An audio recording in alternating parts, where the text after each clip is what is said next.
আজ ভার্সিটির প্রথম দিন আমার। নতুন ব্যাগ, নতুন জামা, মুখে টেনশনের ছাপ। এটাই হচ্ছে আমি। মানে আমি হচ্ছে গল্পের নায়ক। নাম সাগর। লাজুক, ভদ্র, আর একটু বোকা টাইপের আমি।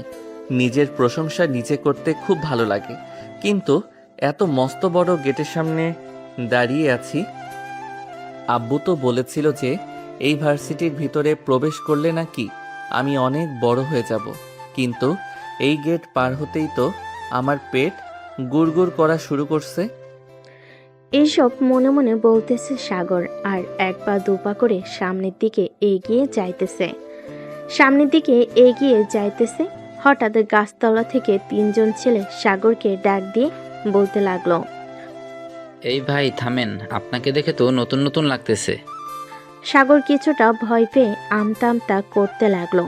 জি মানে না, মানে হ্যাঁ, আমি এই কলেজে নতুন। সাগরের এরকম ভয় পাওয়া দেখে তিনজন ছেলে হাসতে লাগলো, আর সাগরকে উদ্দেশ্য করে বলতে লাগলো। আরে ভাই দাঁড়াও, কোথায় যাইতেছো? আমাদের কথাগুলো তো শুনে যাও। কথা না শুনেই চলে যাইতেছো? হ্যাঁ ভাই বলেন, কি বলবেন? আগে আমাদের পাস হয়ে সালাম করো, তারপর একটা গান গাইতে হবে। গানটা হচ্ছে, আমি ছোট্ট একটা ছেলে, সিনিয়র ভাইয়েরা আমাকে র্যাগিং করতে ভালোবাসে, তাই আমি র্যাগিং খেতে ভালোবাসি। এইদিকে সাগর মাথা নিচু করে মনে মনে বলতে লাগলো।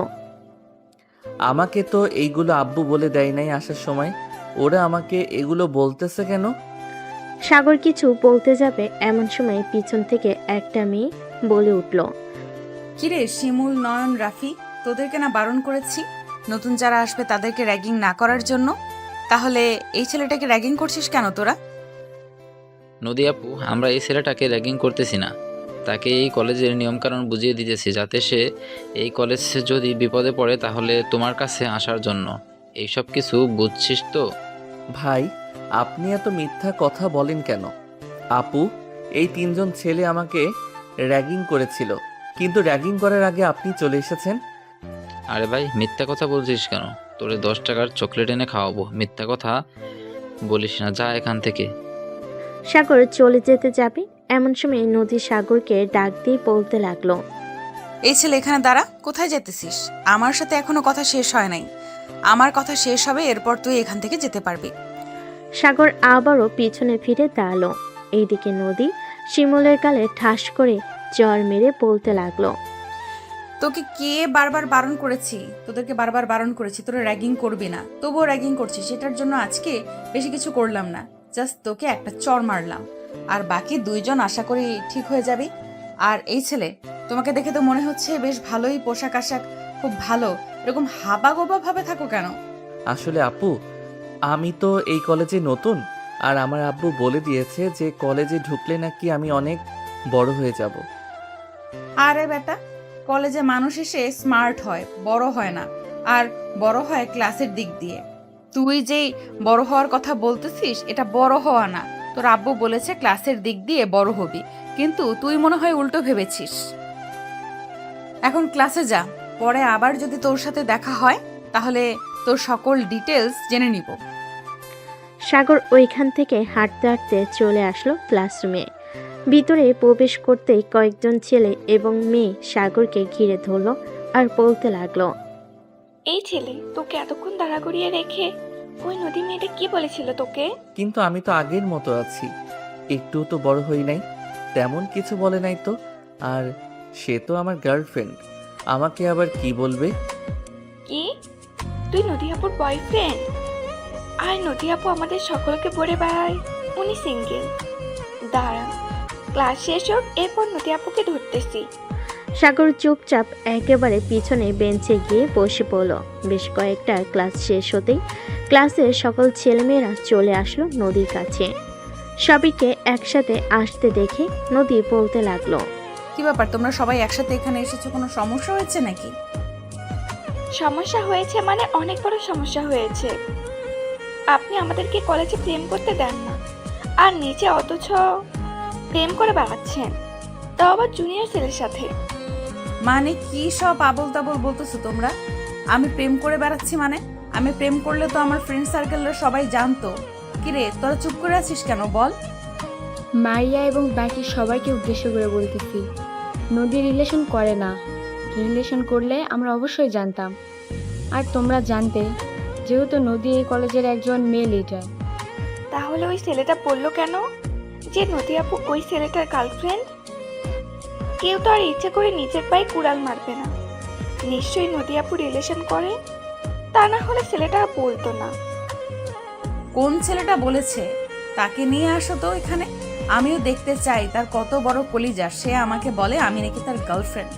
19টা বছর একা কাটিয়ে দিয়েছি, আর এখন কিনা শুনতে হচ্ছে আমার বয়ফ্রেন্ড আছে। এই, তোমরা কয়েকজন যাও তো, ক্লাস থেকে ছেলেটাকে নিয়ে আসো।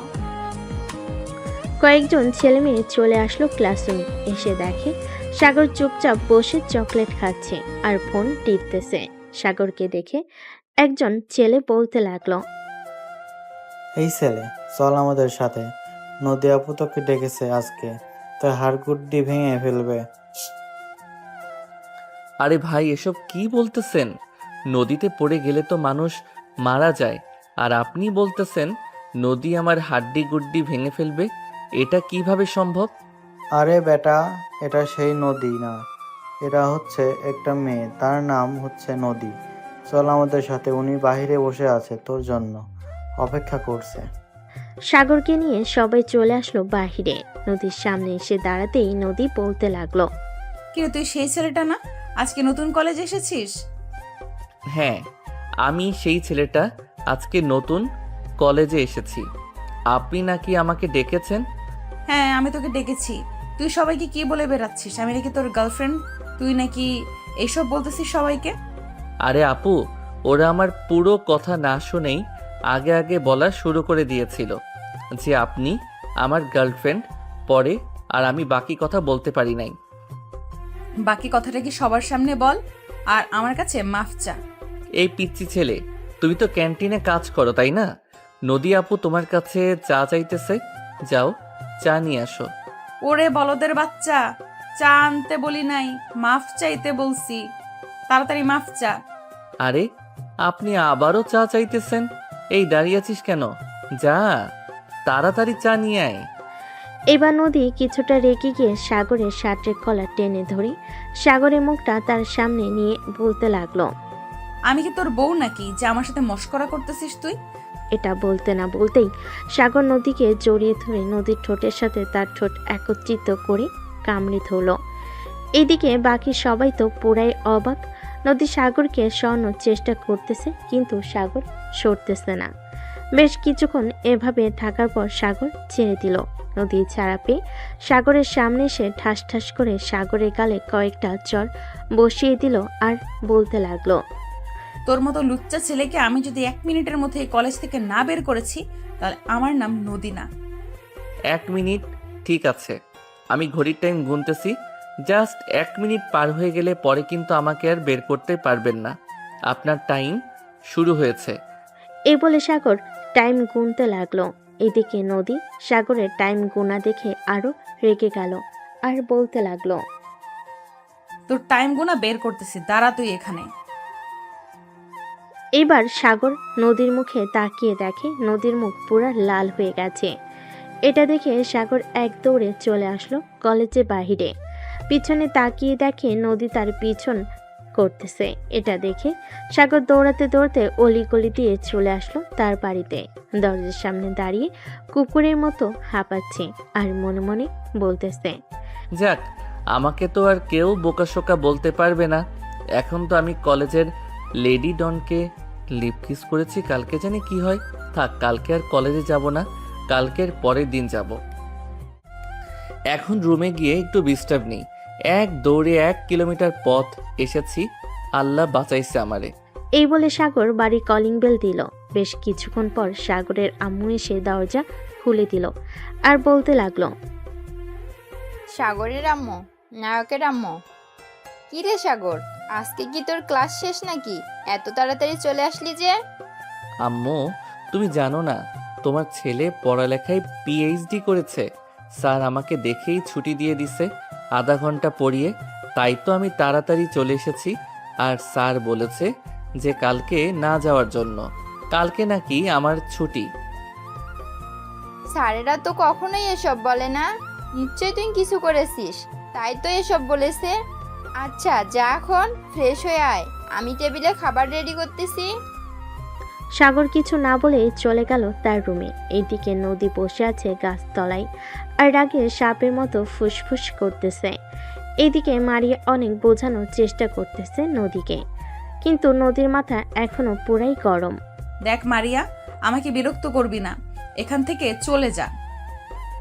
তোদেরকে আবার কখন কি বলে বসি তার কোনো ধারণা নেই। আমাকে বিরক্ত না করে ওই ছেলের বাড়ির অ্যাড্রেস তাড়াতাড়ি খুঁজে নে।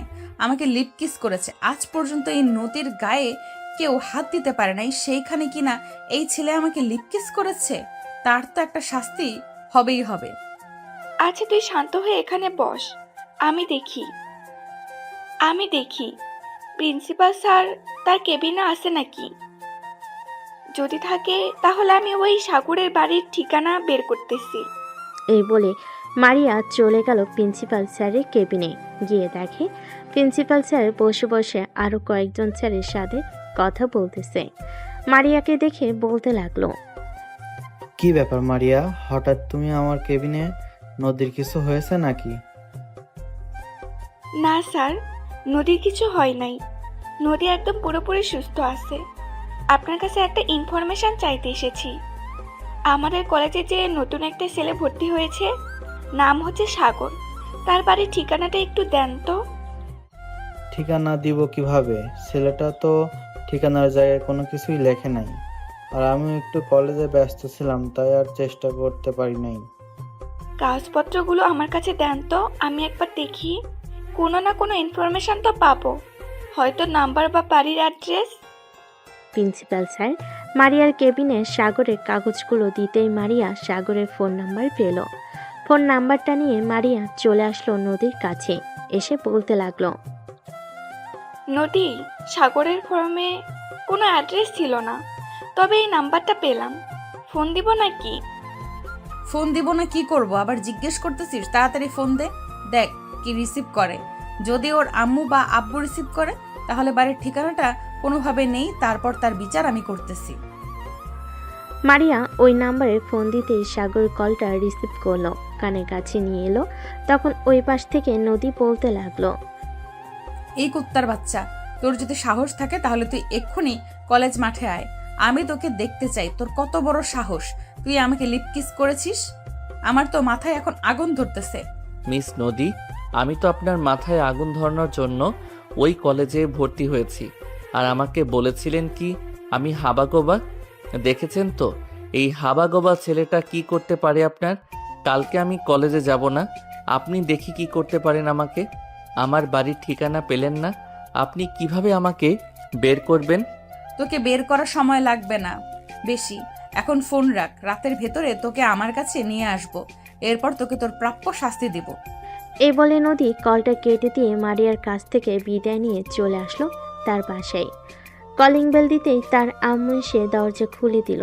নদীকে রাগান্বিত অবস্থায় দেখে কিছু জিজ্ঞেস করে না, কারণ নদীর আম্মু জানে যদি এখন কিছু জিজ্ঞেস করে তাহলে তার উপর দিয়ে ঝড় যাবে। এদিকে নদী বাড়ির ভিতরে ঢুকতে ঢুকতেই বলতে লাগলো, আম্মু মামাকে ফোন দাও আর বলো যে আমার একটা বাড়ির অ্যাড্রেস লাগবে, আমি ফোন নাম্বার দিতেছি। কি হয়েছে নদী, আমাকে একবার বল, আমি শুনি, এরপর তোর মামাকে ফোন দিতেছি। আমি তোকে ফোন দিতে বলেছি, অন্য কিছু বলতে বলি নাই। তুমি তাড়াতাড়ি ফোন দাও, ফোন দিয়ে তারপর আমাকে ফোন দাও, ফোনটায় আমি কথা বলতেছি। নদীর আম্মু নদীকে খুব ভয় পায়, কারণ নদী যখন যেটা বলবে তাই করবে।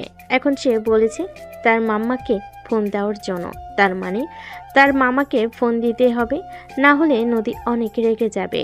নদীর আম্মু তার ছোট ভাইকে কল দিতেই ওপাশ থেকে তার ছোট ভাই কল রিসিভ করলো।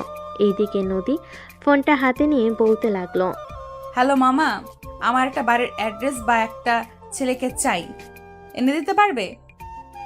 অবশ্যই পারবো, তুই শুধু ফোন নাম্বারটা দে, এরপর আমি ছেলেটাকে তুলে নিয়ে আসতেছি।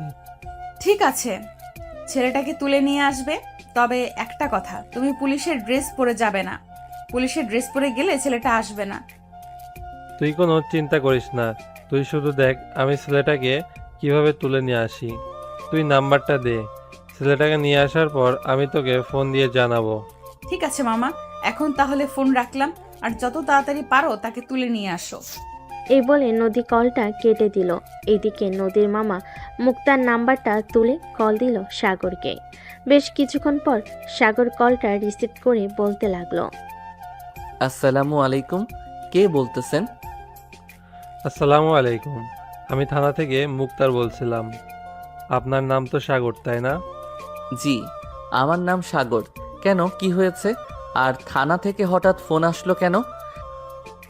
আপনার নামে একটা মেয়ে মামলা করে গেছে কিছুক্ষণ আগে। আপনি দয়া করে একটু থানায় এসে যোগাযোগ করেন। আর যদি না আসেন তাহলে আমরা আপনার বাড়ি থেকে তুলে নিয়ে আসব। তখন কিন্তু আপনার পুরো পরিবারের মান সম্মান চলে যাবে। এসব করার দরকার নেই, আমি কিছুক্ষণের মধ্যে আসতেছি। কোন থানায় আসতে হবে আমাকে? থানায় আসতে হবে না, আমি একটা লোকেশন দিতেছি, ওই লোকেশনে তুমি আসো। এরপর তোমার সকল কিছু যাচাই বাছাই করে তোমাকে ছেড়ে দেওয়া হবে। ঠিক আছে, আপনি ঠিকানাটা মেসেজ করে পাঠিয়ে দিন, আমি কিছুক্ষণের মধ্যে আসতেছি। নদীর মামার ঠিকানাটা মেসেজ করে পাঠিয়ে দিল সাগরকে। মেসেজ পাঠানোর পর নদীর মামা কল দিল নদীকে। বেশ কিছুক্ষণ পর নদী কলটা রিসিভ করে বলতে লাগলো, হ্যাঁ মামা, বলো কি বলবে। আমি তোকে একটা ঠিকানা পাঠাচ্ছি, 10 মিনিটের মধ্যে ওইখানে চলে আয়। সাগর নামের ছেলেটা আসতেছে। ঠিক আছে, ঠিকানাটা মেসেজ করে পাঠিয়ে দাও, আমি কিছুক্ষণের মধ্যে আসতেছি। নদীর মামা কলটা কেটে দিয়ে নদীকে ঠিকানাটা মেসেজ করে পাঠিয়ে দিল। বেশ কিছুক্ষণ পর নদীর মামা চলে গেল।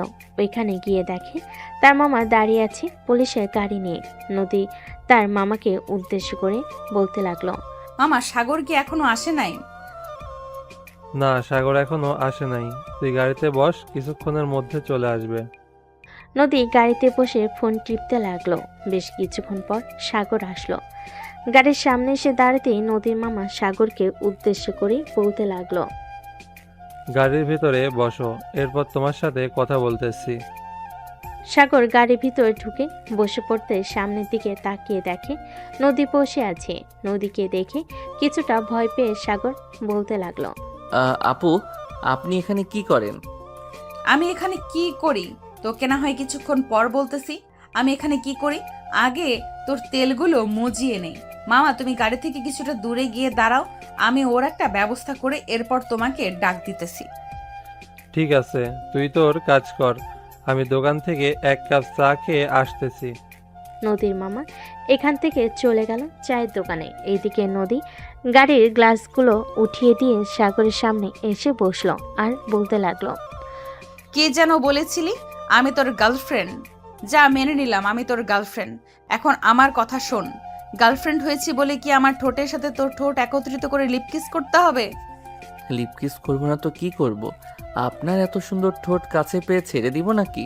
সবার মতো আমি না। হ্যাঁ, তোকে বুঝতে পারলাম। এখন সবার মতো তুই না, এখন বল আমার লিপকিস আমাকে ফিরিয়ে দিবি কি করে?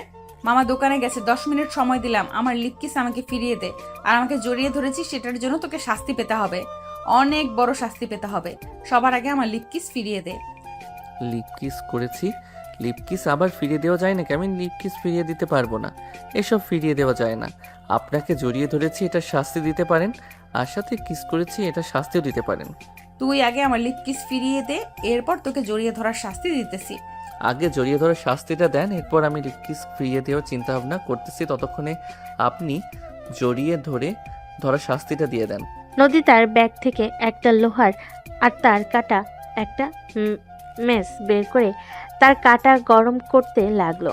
দীর্ঘ 3.5 মিনিট গরম করার পর তার কাটাটা একেবারে রক্তবর্ণ লাল হয়ে গেছে। এই তার কাটাটা সাগরের হাতের বিভিন্ন জায়গায় লাগিয়ে দিল। লাগানোর সাথে সাথে ওই জায়গাটা পুড়ে ফোসকা পড়ে গেছে সাথে সাথেই। এটা দেখে সাগর এক পলকভাবে নদীর দিকে তাকিয়ে আছে। এইদিকে নদী আবারও তার কাঁটাটা বেশ কয়েক মিনিট গরম করার পর আবারও সাগরের হাতে লাগিয়ে দিল।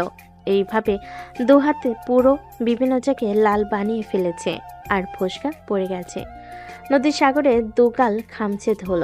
বেশ কিছুক্ষণ খামচে ধরার পর সাগরের 2 গাল থেকে রক্ত বের হতে লাগলো। এটা দেখে নদী সাগরকে ছেড়ে দিয়ে বলতে লাগলো, এবারের মতো তোকে ছেড়ে দিলাম।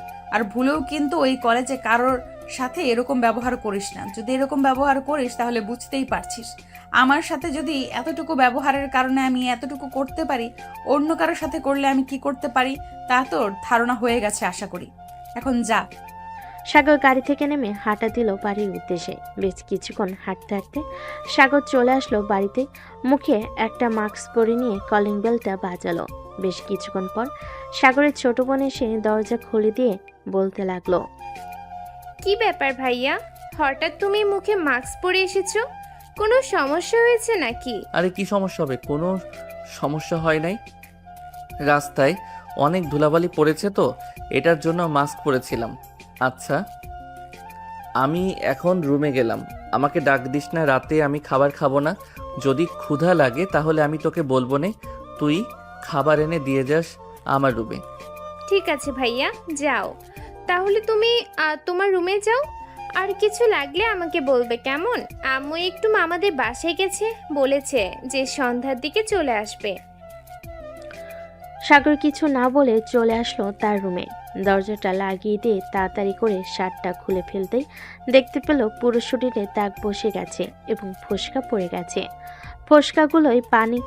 ফোসকাগুলোর জায়গায় জায়গায় পানি এসে গেছে। এটা দেখে সাগর কান্না করে দিল আর বলতে লাগলো, সামান্য মাত্র ছোট্ট একটা ভুলের কারণে এত বড় শাস্তি পেলাম। ভাগ্যে হয়তো শাস্তিটা লেখা ছিল, তাই এমন হয়েছে আমার সাথে। সাগর তাড়াতাড়ি করে কয়েকটা ছবি তুলে তার বান্ধবীর কাছে পাঠিয়ে দিল। তার বান্ধবীর বর হচ্ছে একজন ডাক্তার। বেশ কিছুক্ষণ পর সাগরের বান্ধবী পিকগুলো দেখে বলতে লাগলো, কিরে সাগর, তোর হাতের এই রকম অবস্থা হয়েছে কিভাবে? তুই কি এমন কাজ করেছিস যে তোর হাতের এরকম অবস্থা হয়েছে?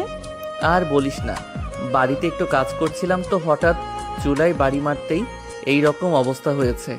আচ্ছা, তুই তোর বরকে এই পিকগুলো দেখিয়ে আমাকে কিছু ওষুধপত্রের নামগুলো বল। অনেক জ্বালাপোড়া করতেছে, তাড়াতাড়ি ওষুধ আনতে হবে গিয়ে। আচ্ছা, তুই আমাকে কিছুক্ষণ সময় দে, আমি বলছি কি কি ওষুধ আনতে হবে।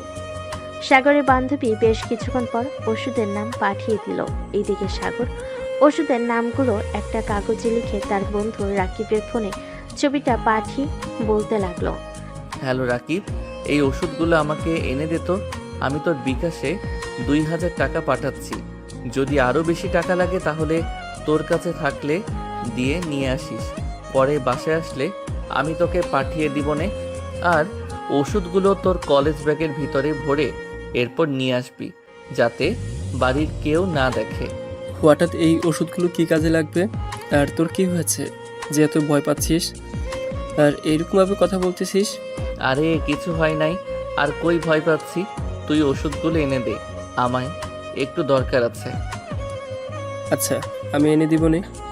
1 ঘন্টা পরে আমি তোদের বাসায় আসতেছি ওষুধগুলো নিয়ে। আমি এখন পড়াইতেছি।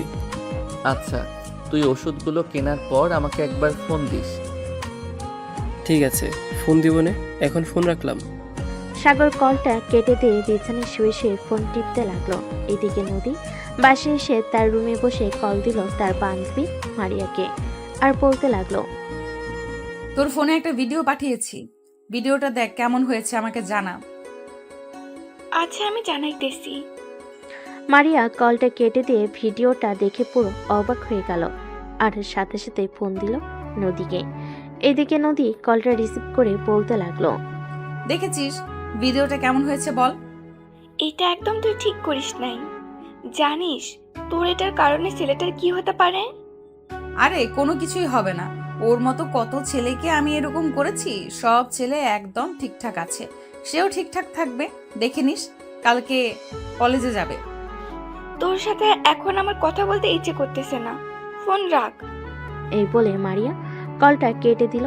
এদিকে মারিয়া খুব চিন্তায় পড়ে গেল, কারণ সে জানে হাতে ফোসকা পড়ে গেলে কিরকম জ্বালাপোড়া করে আর কেমন লাগে। এই সব কিছু ভাবতে ভাবতে মারিয়া সাগরের নাম্বারে কল দিল।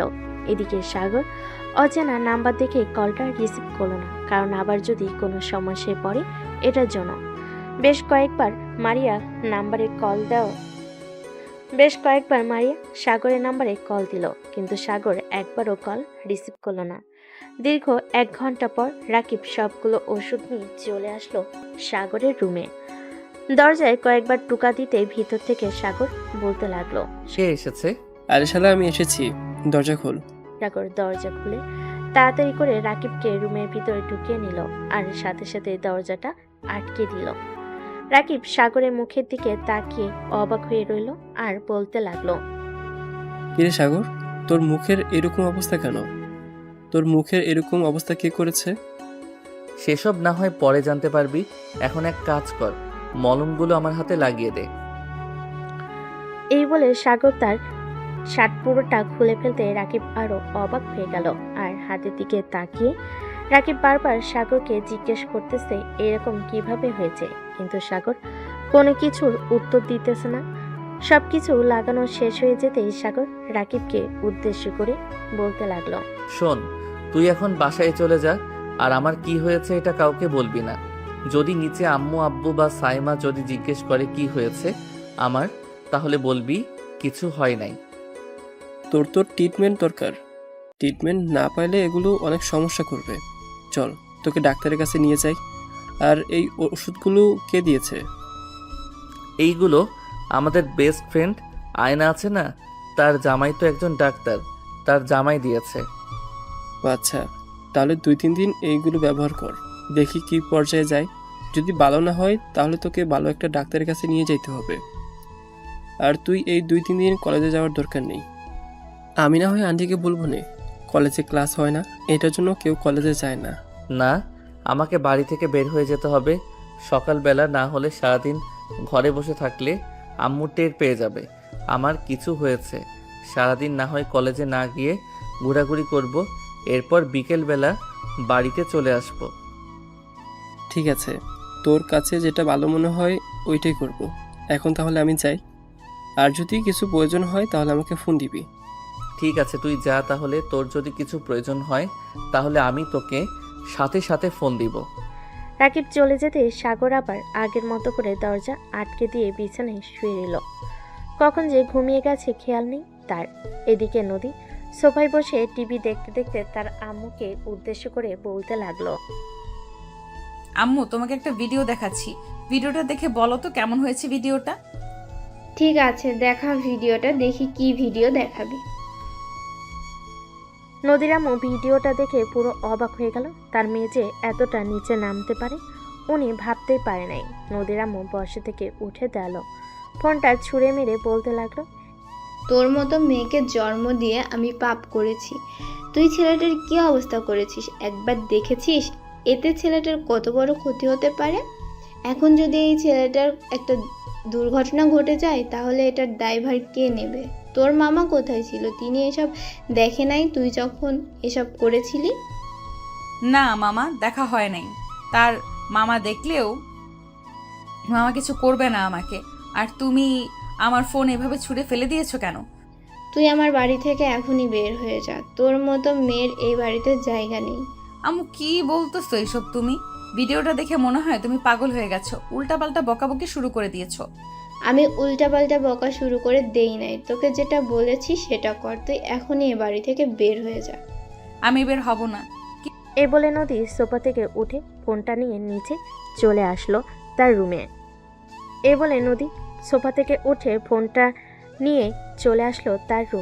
বিছানায় শুয়ে শুয়ে ফোন টিপতেছে আর ভিডিওটা দেখতেছে আর হাসতেছে।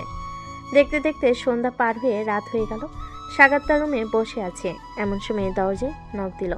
সাগর ভিতর থেকে বলতে লাগলো, আম্মু, আমি খাবার খাবো না, আমার ক্ষুধা নাই, তোমরা খাবার খেয়ে নাও। হঠাৎ তোর কি হয়েছে? খাবার খাবি না কেন? বাইরে থেকে খাবার খেয়ে এসেছিস নাকি? হ্যাঁ, বাহির থেকে খাবার খেয়ে এসেছি, আর রাকিব এসেছিল আমার জন্য খাবার নিয়ে এসেছে, পরে 2 জন মিলে খাবার খেয়েছি। তোমরা খাবার খেয়ে নাও।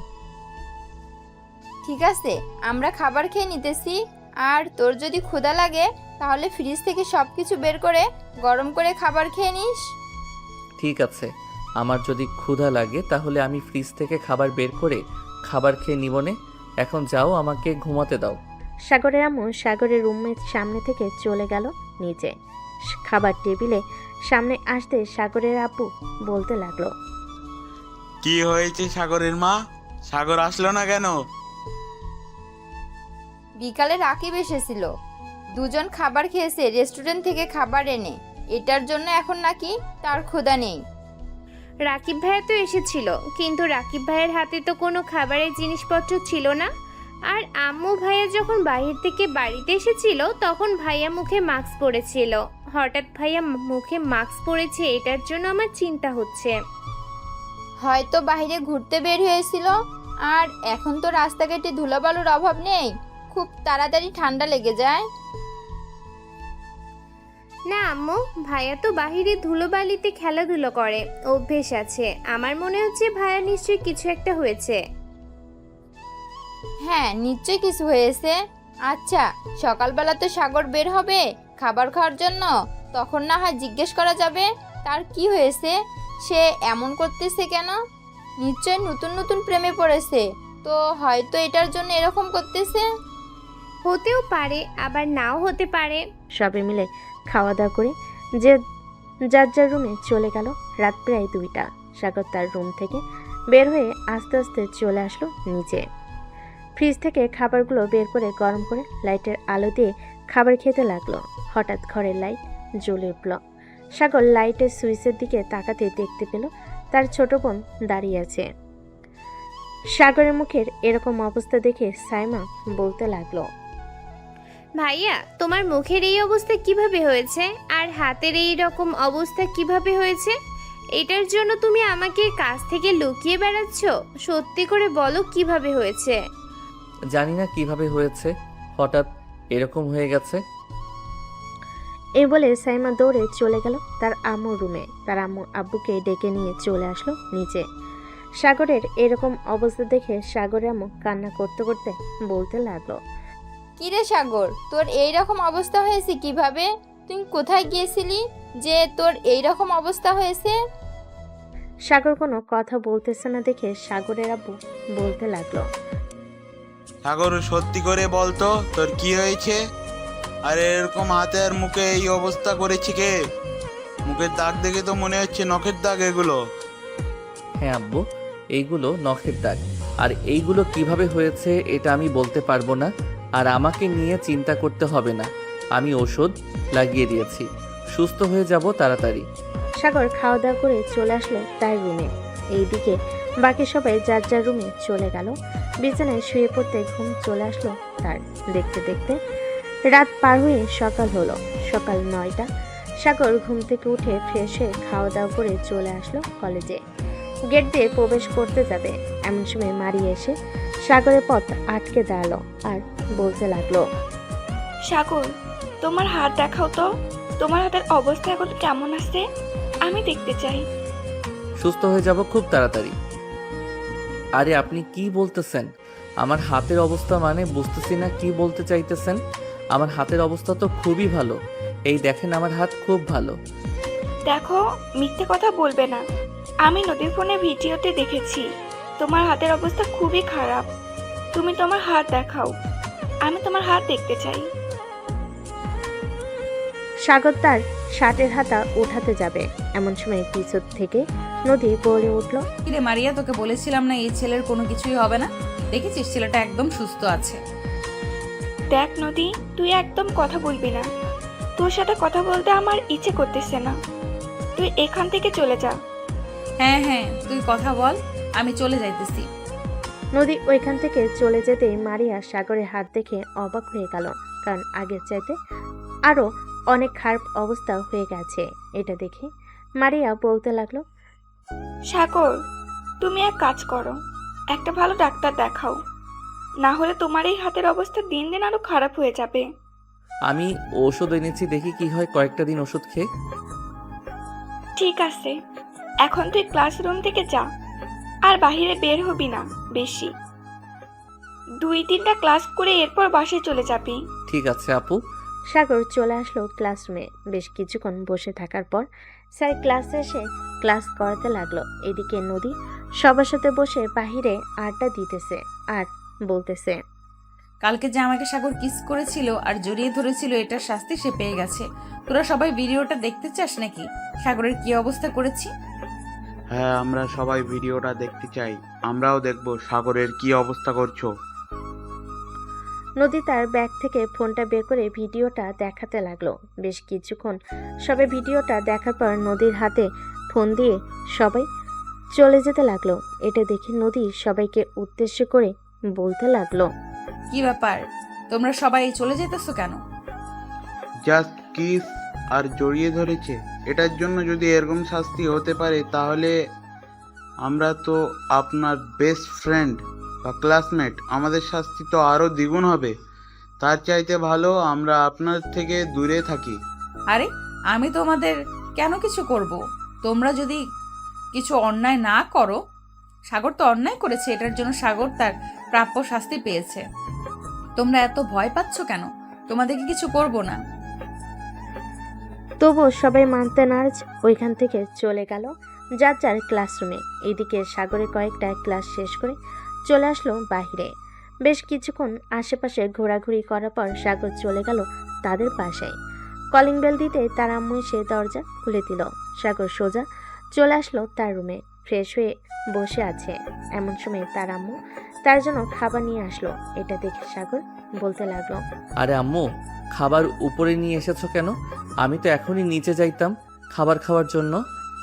তুই অসুস্থ, এটার জন্য আমি নিয়ে আসলাম খাবারগুলো। হা কর, আমি খাইয়ে দিতেছি। সাগরের আম্মু সাগরকে খাওয়াই দিতে লাগলো। খাওয়া দাওয়া শেষ করে বসে আছে সবাই। এমন সময় সাগরের রুমে প্রবেশ করলো সাইমা আর বলতে লাগলো, ভাইয়া ভাইয়া, তোমাদের জন্য একটা সুখবর আছে। এই দেখো, আমি গোল্ডেন A+ পেয়েছি।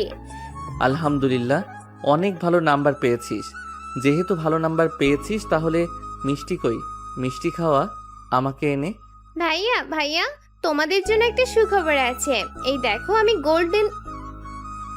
আচ্ছা, বিকালে তোমাকে নিয়ে দোকানে যাব, এরপর না হয় মিষ্টি খাবো। ঠিক আছে, এখন তোমরা যাও, আমি একটু ঘুমাবো, খুব ঘুম পাইতেছে। সাগরের আম্মু আর সাইমা চলে গেল তাদের রুমে। ওইদিকে সাগর দরজাটা লাগিয়ে দিয়ে ওষুধ লাগিয়ে ঘুমিয়ে পড়লো। দেখতে দেখতে বিকেল হয়ে আসলো। বিকেল 5টা। সাইমাকে নিয়ে চলে আসলো একটা পার্কে। দুজন বসে বাদাম খাইতেছে। এমন সময় নদী এসে সামনে দাঁড়ালো আর বলতে লাগলো, বাহ, এইখানে বসে প্রেম করতেছিস, বেশ ভালোই। কলেজে যদি প্রেম করতি তাহলে তোকে আর একটু শিক্ষা দিয়ে দিতাম। মাত্র তো হাতে আর মুখের অবস্থা খারাপ করেছি। সাইমা বেঞ্চ থেকে উঠে নদীর গালে ঠাস ঠাস করে কয়েকটা চড় মারলো আর বলতে লাগলো, এই বেহায়া মেয়ে, আমার ভাইয়া তোকে কি এমন করেছিল যে তুই আমার ভাইয়ার এরকম অবস্থা করেছিস? তাড়াতাড়ি বল, না হলে কিন্তু আমি আবারও তোর গালে চড় মারবো। আরে সাইমা, তুই এসব কি করতেছিস? ছেড়ে দে মেয়েটাকে। আর ওনার কোনো অপরাধ নাই, আমি অপরাধ করেছি, এটার জন্য শাস্তি পেয়েছি। সাগরের কথায় সাইমা নদীকে ছেড়ে দিল। আর এদিকে নদী রাগে দাঁত কটমট করতে করতে বলতে লাগলো, সাগর, তোর বোন আমাকে এরকম করেছে না, এটার শাস্তি তোর বোনকে না তোকে দিব। কালকে শুধু তুই কলেজে আয়, তারপর তোর শাস্তির আমি ব্যবস্থা করতেছি। এই বলে নদী ওইখান থেকে চলে গেল। এদিকে সাইমা সাগরকে উদ্দেশ্য করে বলতে লাগলো, ভাইয়া, এই মেয়েটা তোমার উপর অত্যাচার করেছে, আর তুমি এই মেয়েকে কিছু বললে না। আমি আব্বুকে ফোন দিয়ে বলবো নাকি এসব? আব্বুকে বললে কিন্তু আব্বু এই মেয়েটাকে সোজা বানিয়ে ফেলবে। না, কিছু বলতে হবে না আব্বুকে। আমি আরেকটু সুস্থ হই, তারপর নিজে এই মেয়েটাকে শাস্তি দিব। কার সাথে পাঙ্গা নিয়ে এসেছে সে তো জানে না আমি কে, আর আমি কত বড় হারামি। চলো এখন মিষ্টি নিয়ে বাড়িতে চলে যাই, সন্ধ্যা হয়ে আসতেছে। হ্যাঁ ভাইয়া, চলো যাওয়া যাক। সাগর তার বোনকে নিয়ে চলে আসলো মিষ্টির দোকানে। মিষ্টি কিনে বাড়ির উদ্দেশ্যে রওনা দিল। বেশ কিছুক্ষণের মধ্যে দুজন চলে আসলো বাড়িতে। এসে ভাই বোন মিষ্টি খেয়ে আড্ডা দিতেছে। এমন সময় সাগরের আম্মু সাগরকে উদ্দেশ্য করে বলতে লাগলো, সাগর, তোর হাতের অবস্থা এখন কেমন? আর তোর খালাতো বোন আর মামাতো বোন আসবে কালকে বা 2 দিন পরে। তাদেরকে নিয়ে তুই ঘোরাঘুরি করবি 1 সপ্তাহের মতো। এই 1 সপ্তাহ কলেজে যাবি না? ঠিক আছে আম্মু, এই 1 সপ্তাহ না হয় কলেজে না গেলাম। সাইমা, এক কাজ কর, নুডলস তো আছে, আমার জন্য নুডলস রান্না করে নিয়ে আয়। আর তুই খেলে তুইও রান্না করিস। ঠিক আছে ভাইয়া, তুমি বসো, আমি নুডলস রান্না করে নিয়ে আসতেছি। এ বলে সাইমা ওইখান থেকে চলে গেল রান্নাঘরে। বেশ কিছুক্ষণ পর নুডলস রান্না করা শেষ করে চলে আসলো রুমে। সাগরকে 1 প্লেট দিয়ে বাকি 1 প্লেট সে নিজে খেতে লাগলো। খাওয়া দাওয়া শেষ হতে সাগর চলে আসলো তার রুমে। এদিকে নদী বসে বসে টিভি দেখতেছে আর নিজের রান্না করা খাবার খাইতেছে। নদীর আম্মু এখন আর রান্না করে না। নদী বসে বসে টিভি দেখতেছে আর খাচ্ছে। এমন সময় তার ফোনটা বেজে উঠলো। তাকিয়ে দেখে অচেনা নাম্বার। কলটা রিসিভ করতে ওপাশ থেকে বলে উঠল, হ্যালো, আপনার নাম কি নদী? আপনি কি আর যে এই কলেজে লেখাপড়া করেন? হ্যাঁ, আমি এই কলেজে লেখাপড়া করি। কেন, কি হয়েছে? আর আপনি কে? আমার ফোন নাম্বার কোথা থেকে পেলেন? আমি আপনার ফোন নাম্বার কোথায় থেকে পেয়েছি এটা না হয় পরে বলবো, তার আগে আমাকে কিছু প্রশ্নের উত্তর দেন। সাগর নামের একটা ছেলে আছে, তাকে আপনি এরকম করছেন কেন? আরে ভাই, আপনি কে? আর আমার প্রশ্নের উত্তর দেন, এরপর আমি আপনার প্রশ্নের উত্তর দিব। আগে আপনি আমার প্রশ্নের উত্তর দেন, এরপর আপনার প্রশ্নের উত্তর দেব আমি। আপনি যে কাজগুলো করছেন এই কাজগুলো একেবারে ঠিক করেন নাই। খুব শীঘ্রই আপনার উপরে চাপ আসবে, এরপর দেখে নিন। ফোন রাখলাম, এখন ভালো থাকবেন। এদিকে নদী টেনশনে পড়ে গেল। কে তাকে ফোন দিয়ে হুমকি দিল। এসব ভাবতে ভাবতে নদী চলে আসলো তার রুমে। দেখতে দেখতে রাত 11টা বেজে গেল। নদী খাওয়া দাওয়া করে তার রুমে এসে ঘুমিয়ে গেল। এদিকে সাগর বেলকুনিতে দাঁড়িয়ে ফোন টিপতেছে। এমন সময় তার ফোনটা বেজে উঠল। তাকিয়ে দেখে রাকিব ফোন দিয়েছে। কলটা রিসিভ করতেই ওপাশ থেকে রাকিব বলতে লাগলো, সাগর, আমি নদীকে থ্রেট দিয়েছি আর বলছি যে খুব শীঘ্রই তার জীবনে অনেক বড় পরিবর্তন আসতে চলেছে, যে পরিবর্তনটা তুই করবি। এখন আর তার সামনে পিছনে কোনো ছাত্রছাত্রী নেই, তুই চাইলে যা ইচ্ছা তাই করতে পারিস। এখন আমি কোনো কিছুই করব না। এখন কোনো কিছু করলে পরে একটা সমস্যা হবে। আচ্ছা, তোর যখন ইচ্ছে হবে তখন না হয় তুই কিছু করিস। এখন এক কাজ কর, তুই কালকে নদীকে সামান্য পরিমাণে একটা ডোজ খাওয়াবি, যাতে নদী তোকে আস্তে আস্তে চিনতে পারে। এটা নিয়ে চিন্তা করিস না, আমার হাতের অবস্থা এখনো তেমন ভালো হয় নাই। ভালো হোক, এরপর আমি নদীকে দেখে নিব। আমাকে এখনো চিনে নাই আমি কে। হ্যাঁ, তুই ভালো হলে এরপর নদীর একটা ব্যবস্থা করতে হবে। এখন ঘুমা, রাত হয়েছে অনেক। কালকে আবার কলেজে যাবি, আমিও যাব কলেজে কালকে। এই বলে রাকিব কলটা কেটে দিল। এদিকে সাগর তার রুমে এসে বিছানায় শুয়ে পড়তে ঘুম চলে আসলো তার। কখন যে ঘুমিয়ে গেছে টেরই পেল না। দেখতে দেখতে কেটে গেল সারা রাত।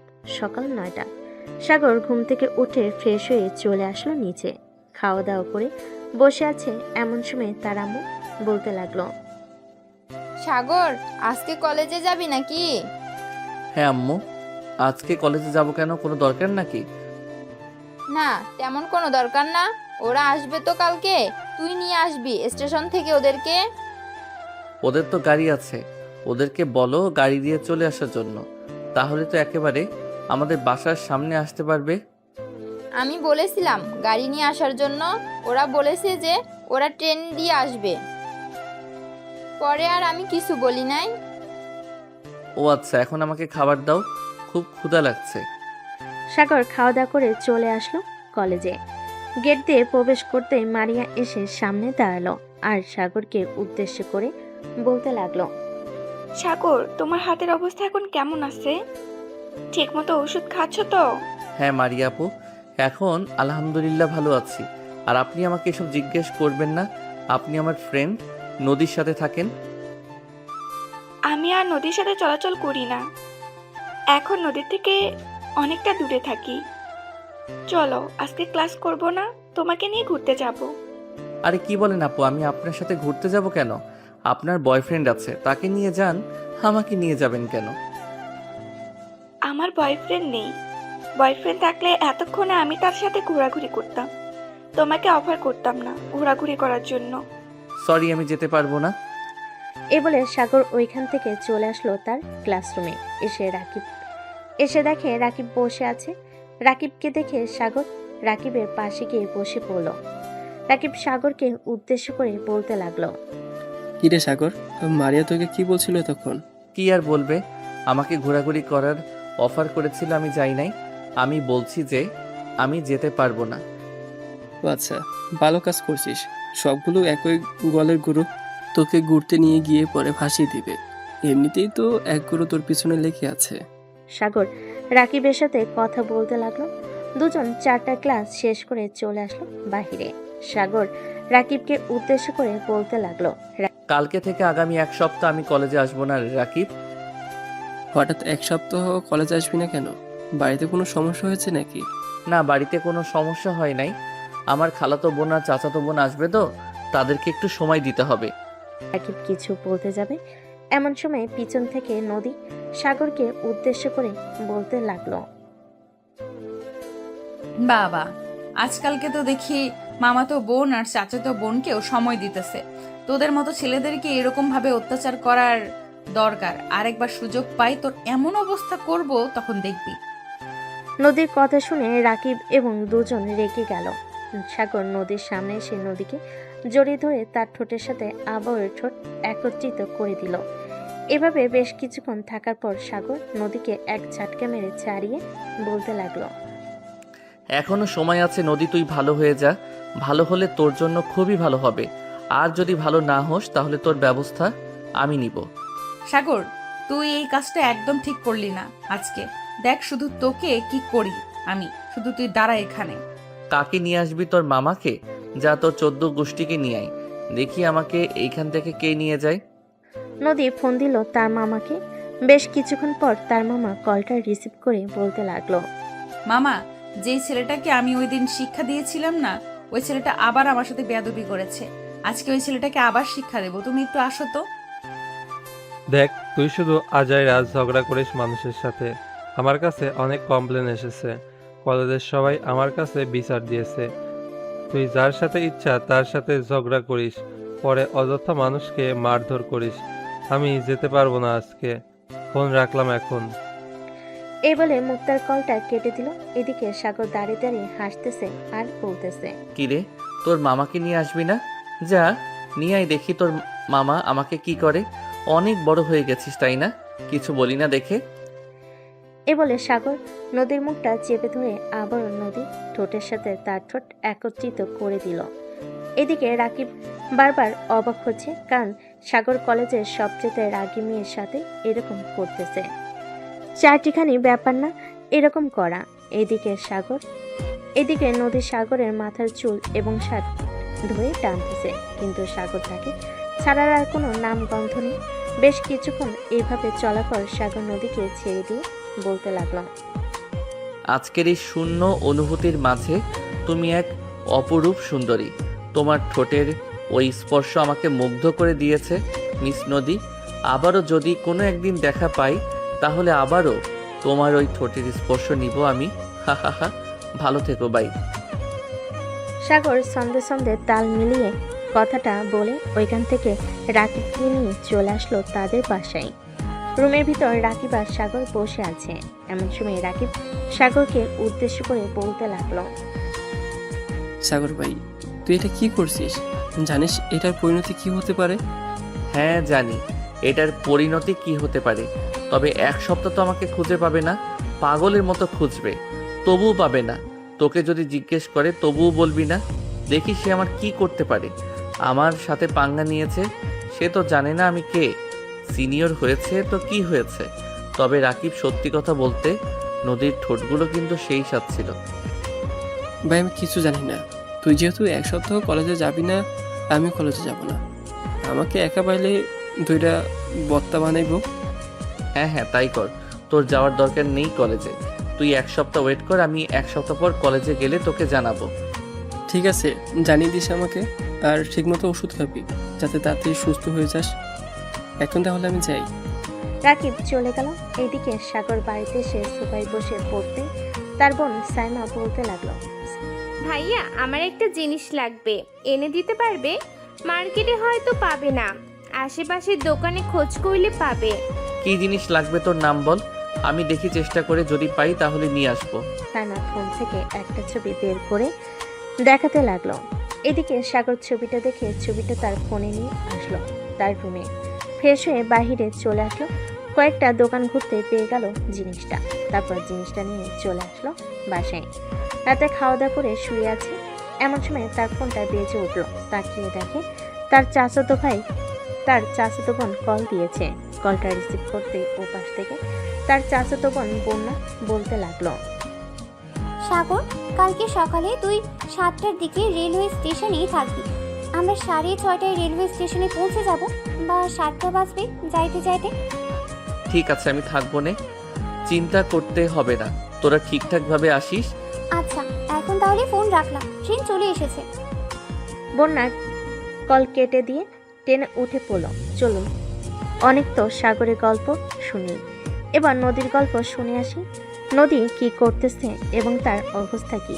নদী কলেজ থেকে বের হয়ে সোজা চলে আসলো তাদের বাড়িতে। তার রুমে দরজাটা লাগিয়ে দিয়ে সোজা চলে গেল ওয়াশরুমে। শাওয়ার ছেড়ে দিয়ে বসে আছে দীর্ঘ কয়েক ঘন্টা। এভাবে থাকার পর নদী ওয়াশরুম থেকে বের হলো। এখন তার মাথা পুরোপুরি ঠান্ডা। এদিকে নদীর আম্মু সোফায় বসে মনে মনে বলতে লাগলো, হঠাৎ মেয়েটার কি এমন হয়েছে যে এতক্ষণ ধরে ওয়াশরুমে ছিল? যাই হয়ে যাক না কেন, সে মরে গেলেও আমি জিজ্ঞেস করব না। আমি আমার মতো বসে টিভি দেখি। নদীর আম্মু বসে বসে টিভি দেখতে লাগলো। এদিকে নদী বিছানায় শুয়ে পড়ল। চোখটা বন্ধ করতে তার চোখের সামনে বারবার সেই দৃশ্যটা ভেসে উঠতেছে। এটা দেখে নদী বলতে লাগলো, এই কুত্তার বাচ্চার জন্য আমার জীবনটা শেষ হয়ে যাইতেছে। কিভাবে যে ওই কুত্তার বাচ্চাকে একটা শাস্তি দেই বুঝতে পারতেছি না। এখনকার হেল্প নিব যাতে ওই সাগরকে শাস্তি দিতে পারি। এখন এসব ভাবলে চলবে না, এখন ঠান্ডা মাথা নিয়ে ঘুমাতে হবে। না ঘুমালে পরে কিভাবে কি করব কিছুই বুঝতে পারবো না। এসব নিয়ে নদী চিন্তা ভাবনা করতে করতে ঘুমেতে সে পাড়ি জমালো। পরের দিন সকাল 7টা।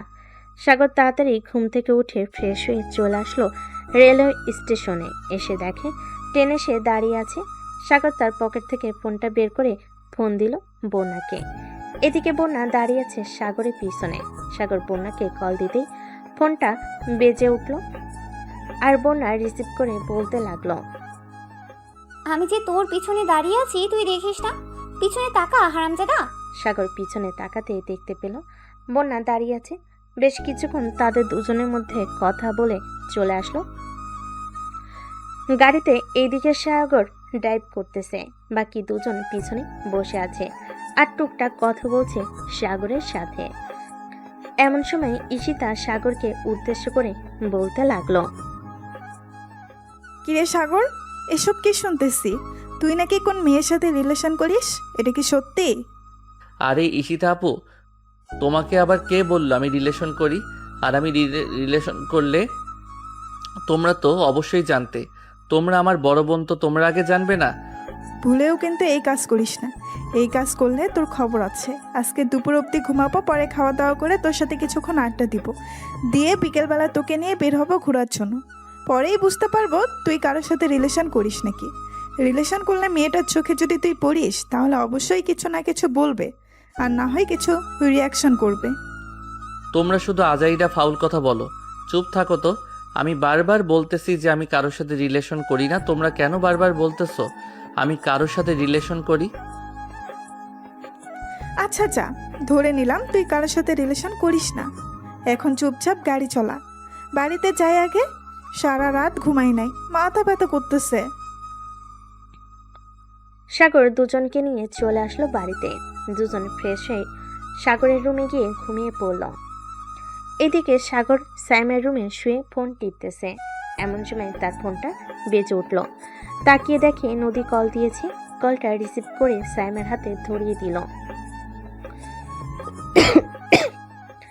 এইদিকে নদী হ্যালো বলতেই সাইমা তার কাজ শুরু করে দিল।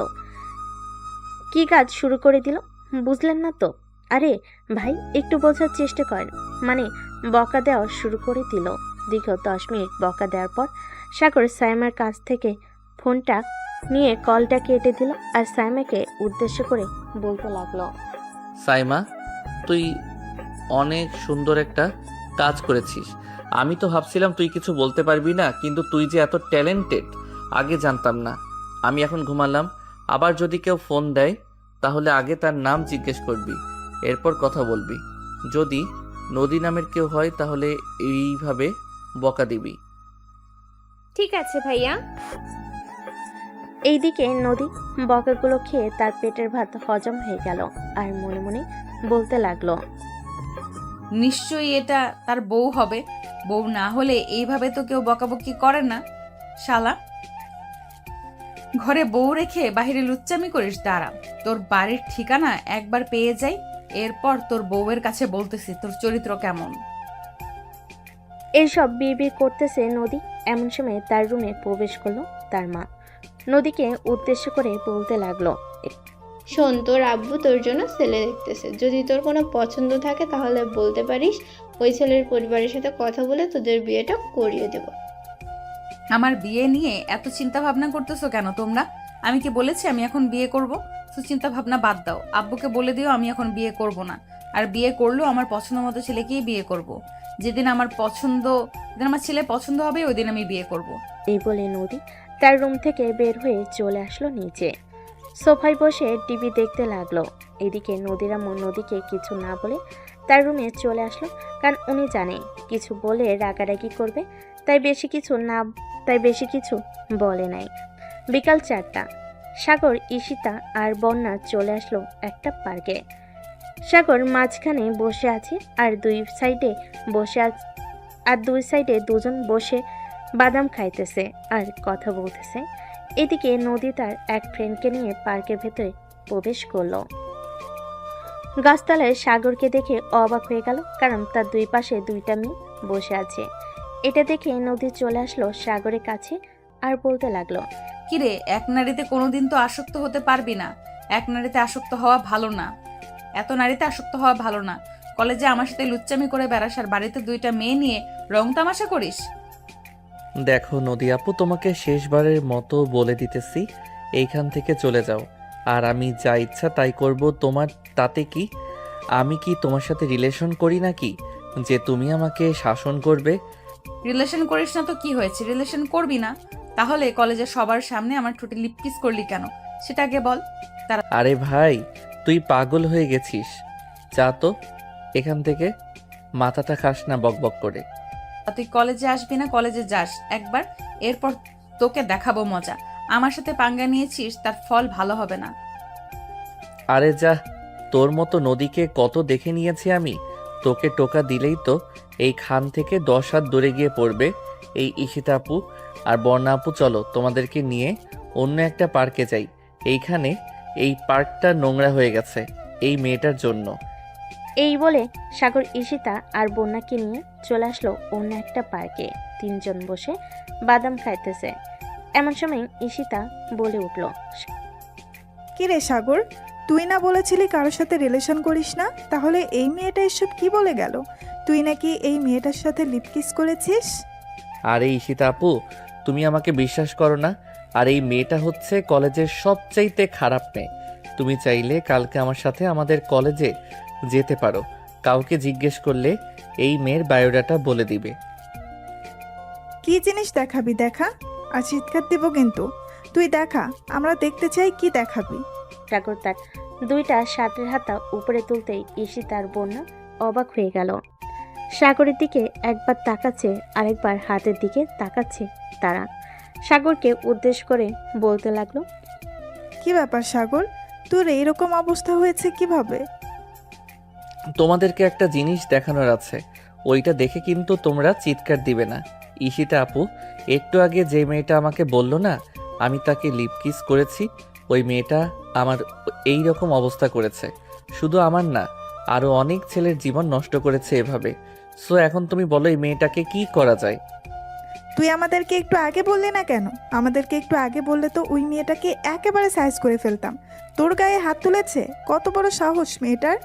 থাক, কিছু করতে হবে না, যা করার আমি করে দিয়েছি। এটার জন্যই তো দেখো না আমার পিছনে লেগে আছে, মানুষের সামনে আমাকে পাইলেই হয়েছে এইরকম কথা বলে। তুই চিন্তা করিস না, আর একবার যদি এই মেয়েটা আমাদের সামনে পড়ে যায় তাহলে এই মেয়েটার অবস্থা আমরা খারাপ করে দিব। তোর হাতের অবস্থা তো এখন পুরো খারাপ অবস্থা। ওষুধ খাস না নাকি? হ্যাঁ, ঔষধ খাইতেছি। আর মাত্র 3 দিন হয়েছে এরকম হয়েছে। এটা ভালো হতে হতে অনেকটা সময় লাগবে। একটা জিনিস তো আর একবারে ভালো হয়ে যায় না, আস্তে আস্তে ভালো হয়। আচ্ছা চিন্তা করিস না, আস্তে আস্তে ভালো হয়ে যাবে। ঠিক মতো খাওয়া দাওয়া করবি আর ট্যাবলেটগুলো ঠিক মতো খাওয়াবি। চল এখন ফুচকা খাবো, এরপর বাসায় চলে যাব। কালকে না হয় আবারও ঘুরতে যাবো অন্য জায়গায়। ঠিক আছে, কালকে না হয় ঘুরতে যাব। সাগর ঈশিতা এবং বন্যাকে নিয়ে চলে আসলো ফুচকার দোকানে। ফুচকা খেয়ে তিনজন রাস্তার এক সাইড দিয়ে হাঁটতেছে। হাঁটতে হাঁটতে বাসায় যাইতেছে।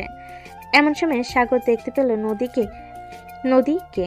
সে কিছুটা সামনে দাঁড়িয়ে আছে। এটা দেখে সাগর ঈশিতা আর বন্যাকে উদ্দেশ্য করে বলতে লাগলো, ঈশিতা আপু, এইখান দিয়ে যাওয়া যাবে না। আমরা অন্য রাস্তা দিয়ে যাব কেন? এই রাস্তা দিয়ে গেলে কি সমস্যা? কোনো সমস্যা নাকি এই রাস্তা দিয়ে গেলে? এমনিতে কোনো সমস্যা না, তবে এই রাস্তা দিয়ে আমার যেতে মন চাইতেছে না, এটার জন্য বললাম আর কি। চল এই রাস্তা দিয়েই যাব।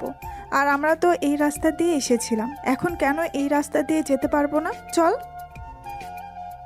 সাগর ঈশিতা আর বন্যাকে নিয়ে চলে আসলো বাসায়। কলিং বেল দিতেই তার আম্মু এসে দরজা খুলে দিল।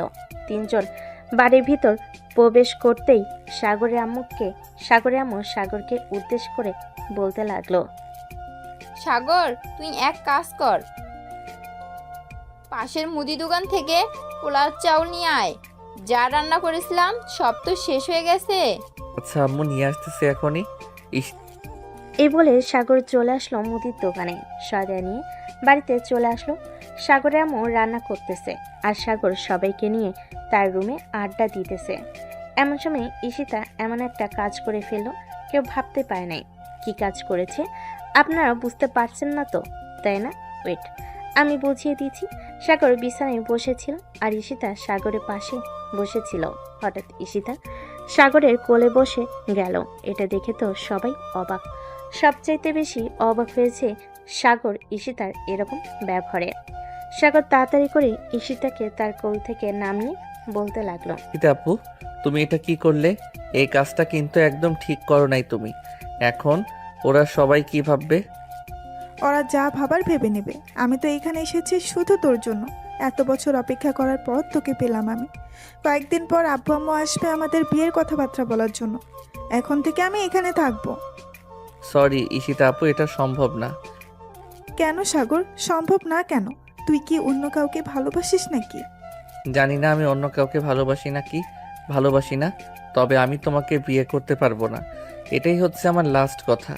আমি তোমাকে সবসময় আপু বলে এসেছি, এখনো আপু বলবো। দেখ সাগর, আমি কিন্তু দেখতে এতটাও খারাপ না যে তুই আমাকে বিয়ে করে সুখী হতে পারবি না।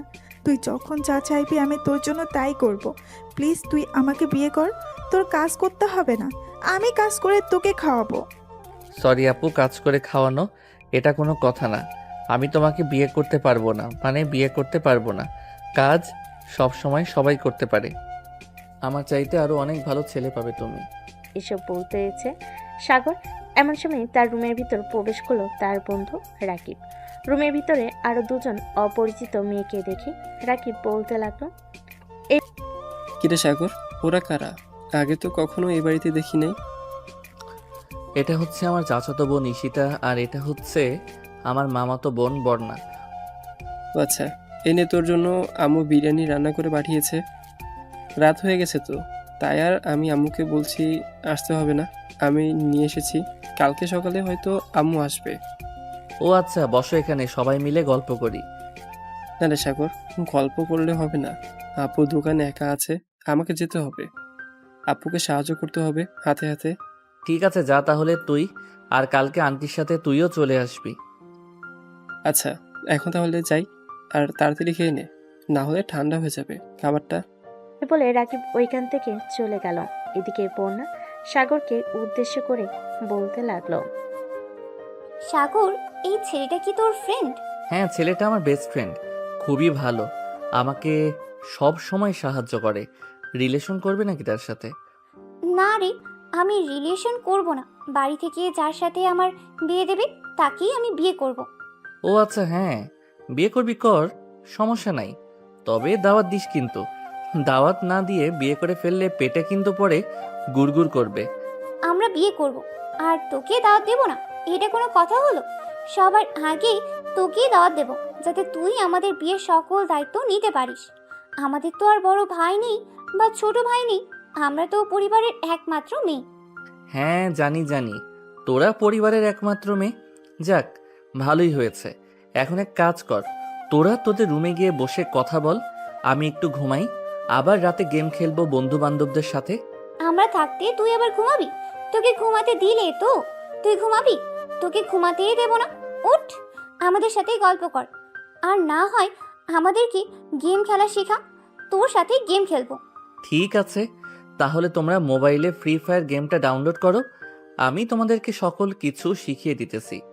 সাগর দুজনকে শিখিয়ে দিয়ে গেম খেলতে লাগলো, তিনজন মিলে। রাত 10টা, সবে মিলে খাওয়া দাওয়া করে যার যার রুমে গিয়ে শুয়ে পড়লো।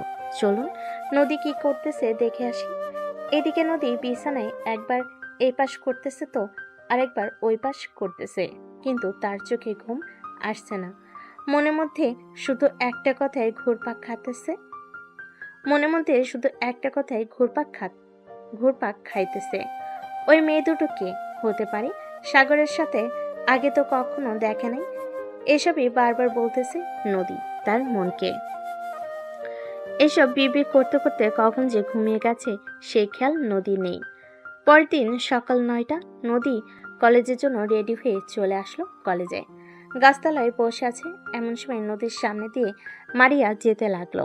মারিয়াকে ডাক দিয়ে বলল, কিরে মারিয়া, আমাদের বন্ধুত্বটা কি এখানেই শেষ করে দিয়েছিস নাকি? তুই তো জানিস আমি কিরকম মেয়ে, সবকিছু জেনে বুঝেও তুই আমার সাথে কথা বলতেছিস না। দেখ নদী, মানুষ কিন্তু আপডেট হয় দিন দিন, কিন্তু তোর মধ্যে কোনো আপডেট নেই। আর থাকবে কি করে? তুই তো এমনিতেই দেমাগি নিয়ে তোর রূপের অহংকার দেখিয়ে সবার সাথে খারাপ ব্যবহার করিস। আমি আর চাই না তোর সাথে মেলামেশা করতে। তুই একবার সাগরের হাতের দিকে তাকিয়ে দেখিস, সাগরের হাতের অবস্থা কি রকম হয়েছে। ভাবতেই কেমন যেন শরীরের লোম দাঁড়িয়ে যাইতেছে। এসব বলতেছে মারিয়া। এসব বলে ওইখান থেকে চলে আসলো ক্লাসরুমে। এদিকে নদী গাছতলায় বসে বসে মনে মনে ভাবতে লাগলো, আমি সত্যিই অনেক স্বার্থপর হয়ে গেছি। নিজের অহংকারের জন্য আমি সবকিছু করতে পারি। সাগরের হাতের অবস্থা এখন কেমন আমাকে জানতে হবে। এসব বলতে বলতে নদী ওইখান থেকে উঠে চলে আসলো কলেজের বাইরে। একটা রিক্সা নিয়ে চলে আসলো বাসায়। কলিং বেল দিতে তার আম্মু এসে দরজা খুলে দিল। নদীকে চলে আসতে দেখে বলতে লাগলো, কিরে নদী, তুই চলে এসেছিস কেন? এমনিতেই চলে এসেছি, ভালো লাগতেছিল না এটার জন্য। আম্মু আমাকে একটা হেল্প করতে পারবে? কেমন হেল্প? যদি ভালো হেল্প হয় তাহলে আমি করতে রাজি আছি, আর যদি খারাপ হয় তাহলে আমি একদমই রাজি না। ভালো হেল্প করতে পারবে তুমি? ওই যে তোমাকে ওই দিন একটা ভিডিও দেখিয়েছিলাম না, একটা ছেলের হাত আমি পুড়িয়ে দিয়েছিলাম, ওই ছেলেটার ফোন নাম্বার দিতেছি। তুমি একটু ওই ছেলেটাকে ফোন দিয়ে তার ঠিকানাটা নিতে পারবে? আমি তার বাড়িতে গিয়ে দেখা করতে চাই, তার হাতের অবস্থা দেখতে চাই এখন কেমন। এইভাবে জিজ্ঞেস করলে তো কোনোভাবে বাড়ির ঠিকানা দিবে না। তুই এক কাজ কর, বিকেলে যদি তার দেখা পাস তাহলে তার পিছু পিছু করে তার বাড়িতে চলে যাবি। আর ছেলেটার জন্য কিছু একটা করতে হবে। ছেলেটার হাতের অবস্থা এখন কেমন এসব তো আমি জানি না। এটার জন্যই তো তোমাকে বললাম, তুমি একবার সাগরকে কল দাও, দেখো সাগরের ফোন কে ধরে। যদি তার আম্মু বা অন্য কেউ ধরে তাহলে তার বাসার ঠিকানাটা জেনে নাও। আচ্ছা, আমি ফোন দিতেছি, দেখি কে ফোন রিসিভ করে। এ বলে নদীর আম্মু কল দিল সাগরকে। বেশ কিছুক্ষণ পর সাগর কলটা রিসিভ করে হ্যালো বলতেই ওপাশ থেকে নদীর আম্মু বলতে লাগলো, হ্যালো সাগর, আমি তোমার ম্যাডাম বলছিলাম, তোমার হাতের অবস্থা এখন কেমন? ম্যাডাম, আমার হাতের অবস্থা মানে বুঝলাম না, আপনি কি বলতে চাইছেন? আর আমার হাত কখনো দেখছেন নাকি আপনি? হ্যাঁ, আমি দেখেছি, গত পরশুদিন তোমার হাত দেখেছি আমি। তোমার হাতের অবস্থা এখন কেমন? ডাক্তার দেখিয়েছো তো ঠিক মতো? হ্যাঁ, ডাক্তার দেখাইছি। আর আমার নাম্বার কোথায় পাইছেন? আমার নাম্বার তো কলেজে কোথাও দেওয়া ছিল না। আপনি সত্যি করে বলেন তো, আপনার পরিচয়টা কি? আর আমার নাম্বার কে দিয়েছে? নদীর আম্মুর কাছ থেকে নদীর ফোনটা নিয়ে বলতে লাগলো। হ্যালো সাগর, আমি নদী বলতেছি। তোমার বাসার ঠিকানাটা বলো, আমি আসবো তোমার বাড়িতে। আমি তোমার পায়ে ধরে মাফ চাইবো, আমাকে মাফ করে দাও। ঠিক আছে, মাপ চাইতে হবে না, আর আমার বাসার ঠিকানা দিতে পারবো না। ফোন রাখলাম, এখন আমাকে ফোন দিবেন না আপনি। এই বলে সাগর ঠুস করে ফোনটা কেটে দিল। এদিকে নদীর আম্মু আর কিছু বলল না নদীকে। উনি জানে যে সব অপরাধ নদীর। এদিকে নদী চলে আসলো তার রুমে, দরজাটা লাগিয়ে দিয়ে বিছানায় বসে কান্না করতে করতে মনে মনে বলতে লাগলো। আমি এত বছর হয়ে গেছে কারোর অবহেলা পাই নাই, আর আজকে একটা ছেলের কাছে মাফ চাইবো, তাও মাফ চাওয়ার সুযোগ নেই। হে আল্লাহ, আমি কিভাবে কি করব বুঝতে পারতেছি না। আমাকে ধৈর্য ধরার তৌফিক দান করো। এইসব বলতেছে নদী। দেখতে দেখতে দুপুর গড়িয়ে বিকেল হলো। বিকেলে সাগর সবাইকে নিয়ে চলে আসলো একটা পার্কে। তোরা সবাই এখানে বসে বাদাম খা, আমি তোদের জন্য দোকান থেকে কোন আইসক্রিম নিয়ে আসতেছি। ঠিক আছে, নিয়ে আয় তাহলে। সাগর সবার জন্য কোন আইসক্রিম নিয়ে চলে আসলো। সবাই বসে বসে খাচ্ছে। এদিকে নদী তার রুম থেকে বের হয়ে তার আম্মুকে উদ্দেশ্য করে বলতে লাগলো। আম্মু, আমি বাইরে যাইতেছি, দেখি যদি সাগরের সাথে দেখা হয় তাহলে তার কাছে মাফ চেয়ে নিব। তুমি এক কাজ করো, আমার জন্য বিরিয়ানি রান্না করে রাখো, আমি এসে খাবো। ঠিক আছে, তুই যা, আমি তোর জন্য বিরিয়ানি রান্না করে রাখবো না। নদী তাদের বাড়ি থেকে বের হয়ে পার্কের সামনে দিয়ে হেঁটে হেঁটে তার বান্ধবীদের বাসার দিকে যাইতেছে। এমন সময় পার্কের ভিতর নজর পড়তে দেখতে পেল সাগর আজকে আরও একটা নতুন মেয়েকে নিয়ে মোট 3 জনকে নিয়ে ঘুরতে এসেছে।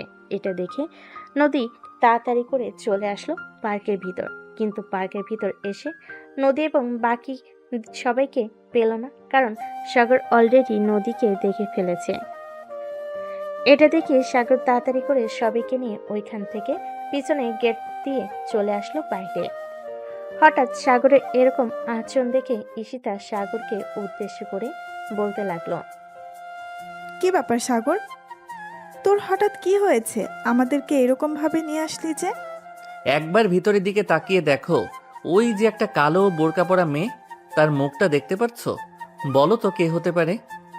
নিশ্চয়ই ওই মেয়েটা, তাই না? দাঁড়া, আমি ওই মেয়েটাকে একটা শিক্ষা দিয়ে আসতেছি। তোর সাথে এরকম করেছে, এটার জন্য তো তাকে শাস্তি পেতে হবে। কোনো কিছু করার দরকার নেই, তার শাস্তি সে এমনিতেই পাবে। এখন চলো আমরা কফি শপে যাই, কফি শপে গিয়ে কফি খাই। হ্যাঁ চল, আজকে আর আনন্দ করতে পারলাম না এই মেয়েটার জন্য। কালকে এই এলাকার আশেপাশে কোনো পার্কে যাব না, অন্য এলাকায় পার্কে যাব। কে আর জানো তো এই মেয়েটা যে এখানে চলে আসবে। আচ্ছা চলো যাও যাক এখন। এই বলে সাগর সবাইকে নিয়ে চলে আসলো কফি শপে। দীর্ঘ 2 ঘন্টা আড্ডা দিয়ে সবাই চলে আসলো বাসায়। এইদিকে নদী মন খারাপ করে তার বান্ধবীদের বাসায় গিয়ে আবারও চলে আসলো তাদের বাসায়। রুমের ভিতর বসে আছে চুপচাপ, কার সাথে কোনো কথা বলছে না। এটা দেখে নদীর আম্মু কিছুটা টেনশনে পড়ে গেল। নদীর আম্মু ফোন দিল নদীর মামাকে। বেশ কিছুক্ষণ পর নদীর মামা কলটা রিসিভ করলো আর বলতে লাগলো। হ্যালো আপু, বলো কি হয়েছে? শোন, আমি কি বলি, ওই দিন যে নদী একটা ছেলের নাম্বার দিয়েছিল না, ওই ছেলেটার নাম্বার লোকেশন ট্র্যাক করে দেখ তো তাদের বাড়ির ঠিকানাটা বের করা যায় কিনা, বা ওই ছেলেটার বাড়ি কোন জায়গায় তা দেখা যায় কিনা। ওই ছেলেটার বাড়ি হচ্ছে তোমাদের এলাকায়, রহমত প্লাজা বললেই নিয়ে যাবে ওই বাড়িতে। তারা থাকবে, তবে কয়তলায় থাকবে এটা আমি বলতে পারছি না। তোমাকে একটু খোঁজখবর নিয়ে জানতে হবে কয়তলায় থাকে। আচ্ছা, এতটুকু জেনেছি, আপাতত এতটুকু দিয়ে কাজ হয়ে যাবে। আমি বাকিটা দেখে নিতেছি কি করা যায় বা কিভাবে তার বাড়ির ঠিকানাটা পাওয়া যায়। এই বলে নদীর আম্মু কলটা কেটে দিয়ে ওইখান থেকে চলে আসলো নিচে তার রুমে। বোরকাটা পরে বের হয়ে গেল বাইরে। রহমত প্লাজার উদ্দেশ্যে রওনা দিল। বেশ কিছুক্ষণ পর চলে আসলো রহমত প্লাজার সামনে। এসে দেখে প্রায় 10 তলার মতো একটা বাড়ি। এটা দেখে নদীর আম্মু পাশে থাকা দোকানদারকে উদ্দেশ্য করে বলতে লাগলো। আচ্ছা ভাই, আপনার এই বাড়িতে তো সাগর নামের একটা ছেলে থাকে, কয়তলায় থাকে আপনি বলতে পারবেন? সাগরের কথা জিজ্ঞেস করতেছেন? সাগর ছেলেটা তো খুবই ভালো, আর আপনি কে? আপনাকে তো চিনলাম না। ওহ, আমাকে চিনবেন না, আমি ওই সামনে থেকে এসেছি। সাগর একটু অসুস্থ তো, তাকে দেখার জন্য। তার বাড়ির ঠিকানাটা একটু বলেন তো, মানে তারা কয়তলায় থাকে এবং কত নাম্বার রুমে থাকে ওইটা বলেন। ওরা তো 7 তলায় 222 নাম্বার রুমে থাকে, গিয়ে দেখেন। নদীর আম্মু চলে আসলো 7 তলায় 222 নম্বর রুমের সামনে। কলিং বেল দিতে সাগরের আম্মু এসে দরজা খুলে দিল। নদীর আম্মুকে দেখে বলতে লাগলো, কে আপনি আর কাকে চাই এখানে? এই বাসায় কি সাগর থাকে? হ্যাঁ, এ বাড়িতে সাগর থাকে। তাকে খুঁজতেছেন কেন? আর আপনার পরিচয় দেন। আমি হচ্ছি নদীর আম্মু। আপনি আমাকে চিনবেন না, সাগর নদীকে খুব ভালো করে চিনে। আমি সাগরের হাত দেখতে এসেছি। তার এখন কি অবস্থা, তাকে একটু ডেকে দিবেন? আচ্ছা, আপনি ভিতরে এসে বসেন, আমি সাগরকে ডাক দিতেছি। নদীর আম্মু সোফায় বসে রইল। এদিকে সাগর আম্মু চলে আসলো সাগরের রুমে। সাগরকে উদ্দেশ্য করে বলতে লাগলো, এই সাগর, নদী নামের একটা মেয়ে আছে, তার আম্মু এসেছে। তুই একটু নিচে আয় তো, আমি তো চিনতে পারতেছি না কে। সাগর চলে আসলো তার আম্মুর সাথে। নিচে এসে দেখে নদীর আম্মু বসে আছে। নদীর আম্মুকে দেখে সাগর বলতে লাগলো, আসসালামু আলাইকুম আন্টি, কেমন আছেন? আর আপনি আমাদের বাসা চিনলেন কি করে? ওয়ালাইকুম আসসালাম, আলহামদুলিল্লাহ ভালো আছি। তোমাদের বাসা চিনেছি এটা না হয় পরে বলতেছি, আগে তোমার হাত দুইটা দেখি। তোমার হাত দেখার জন্য আমি এসেছি। সাগর তার দুইটা হাত দেখাতে নদীর আম্মুর চোখ দিয়ে দুপোটা পানি গড়িয়ে পড়ল আর বলতে লাগলো, সরি বাবা, তুমি আমার মেয়েকে মাফ করে দিও। আমার মেয়েটা আগে কখনো এরকম ছিল না, কলেজে যাওয়ার পর থেকে এরকম হয়ে গেছে। এখন সে তার নিজের ভুল বুঝতে পারছে। আচ্ছা, আমি আপনার মেয়েকে মাফ করে দিলাম।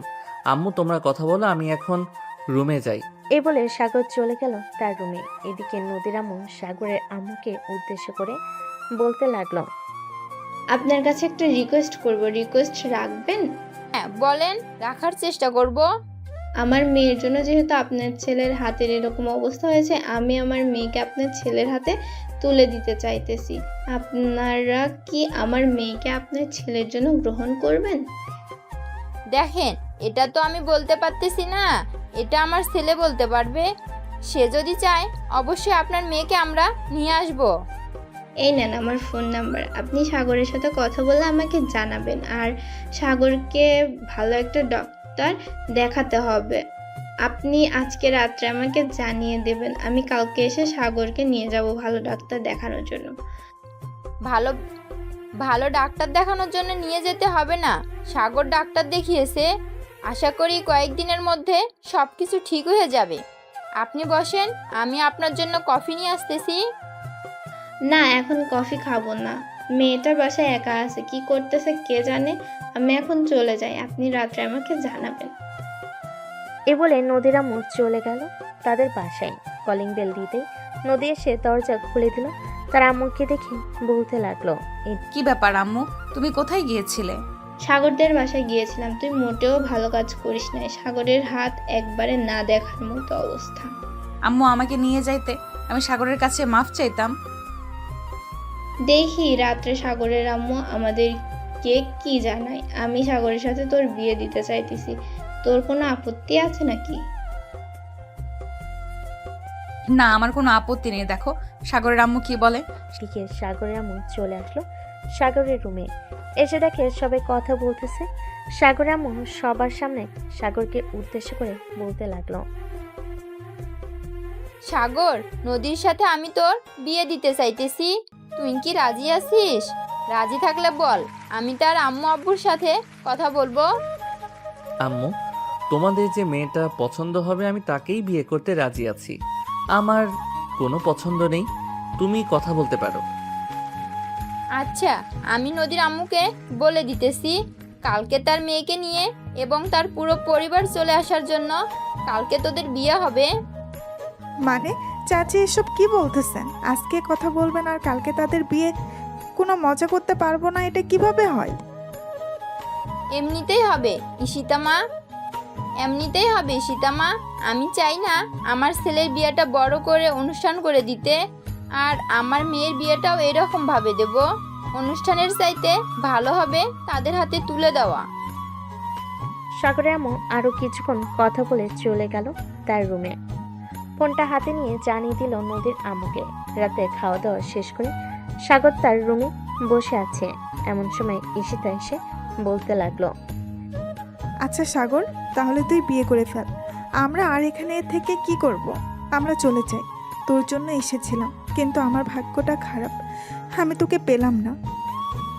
দেখো ঈশিতা আপু, তোমার ভাগ্য খারাপ না, আল্লাহ হয়তো আমার চাইতে আরো উত্তম কাউকে তোমার জন্য রেখেছে।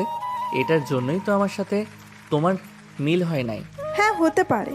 আচ্ছা তুই তাহলে ঘুমা, এখন রাত অনেক হয়েছে, আমরাও ঘুমাই। কালকে আবার তোর বিয়ে, হালকা পাতলা তো একটু মজা করতে হবে। এই বলে ঈশিতা চলে গেল সাগরের রুম থেকে।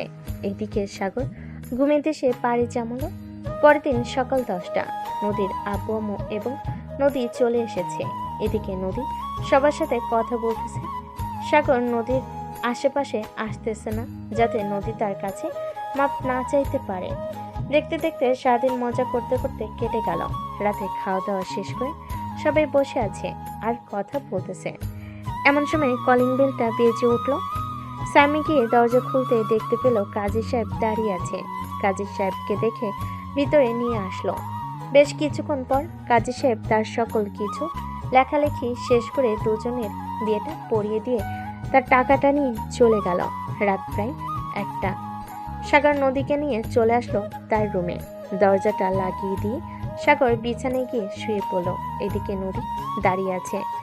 এটা দেখে সাগর নদীকে উদ্দেশ্য করে বলতে লাগলো, কি ব্যাপার নদী, দাঁড়িয়ে আছো কেন? ঘুমাও পাশে এসে। ঠাকুর, তুমি বিছানা থেকে উঠে আমার সামনে দাঁড়াও। আমি তোমার কাছে মাফ চাইবো আমার ভুলের জন্য। মাফ চাইতে হবে না, আমি তোমাকে অনেক আগেই মাফ করে দিয়েছি। এখন এসে ঘুমাও, রাত অনেক হয়েছে। মব মানে মানুষ বাসর রাতে বাসর করে, আর তুমি আমাকে ঘুমাতে বলতেছো? আমি ঘুমাবো না, আমি আদর খাবো। আদর খাইতে হলে তো পাশে এসে শুইতেই হবে। পাশে এসে না শুইলে আদর করবো কি করে? সাগরের কথা শুনে নদী সাগরের পাশে গিয়ে শুয়ে পড়ল। এদিকে সাগর রোমান্টিক স্টাইলে নদীর ঠোঁট জোড়া কামড়ে ধরল। বেশ কিছুক্ষণ নদী ঠোঁট এইরকম ভাবে চুষে চুষে খেয়েছে। মনে হচ্ছে জীবনে কোনোদিন খায়নি। আসলেই তো জীবনে কোনোদিন খায় নাই, এখন তো খাবি। বেশ কিছুক্ষণ এভাবে থাকার পর নদী সাগরকে ছেড়ে দিয়ে বলতে লাগলো, এখন আদর করো আর লাইট নিভাও, সবাই দেখে ফেলতেছে। আমার বুঝি লজ্জা করবে না নাকি? হ্যাঁ, তোমার তো লজ্জা করবে। এই যে পাঠক পাঠিকারা, আপনারা আর দেখেন না, আমার বউ লজ্জা পাইতেছে। এখন আমাকে আদর করতে দেন আমার বউকে। আর একটা কথা, এটা কিন্তু আমার সিনিয়র বউ, মনে রাখেন আপনারা। আর সিনিয়র মেয়ে বিয়ে করলে বেশি বেশি আদর পাবেন।